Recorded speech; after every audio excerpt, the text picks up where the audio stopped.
second round of questioning by asking Ms. Gibson if you can explain to me, maybe everybody else knows it, how the tenant organizations can help articulate the problems to people in positions of government, and how the tenants can become the eyes and ears that take in information and then give it to the proper sources.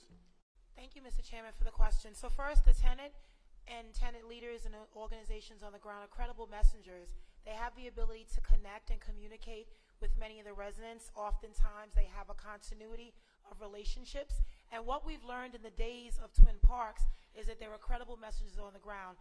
Organizations like the Gambian Youth Organization, like the Muslim Network Association, many of our Muslim leaders, and other community leaders of different faiths have really come together and really surrounded these families with love and support. And the first, of course, priority was to guarantee that there would be hotel accommodations in the immediate days after January 9th. And now, weeks later, we're still working to accommodate long-term relocation efforts for the families.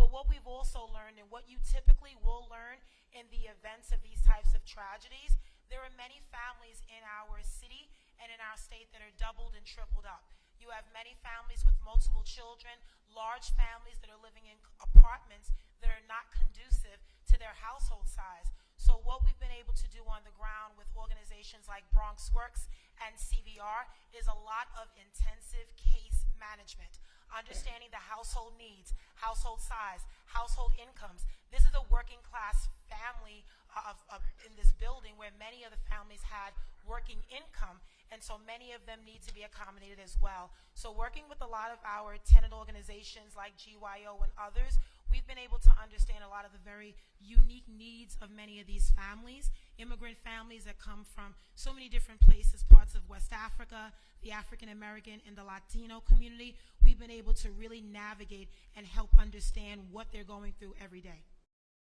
Thank you very much. My 2 minutes are up.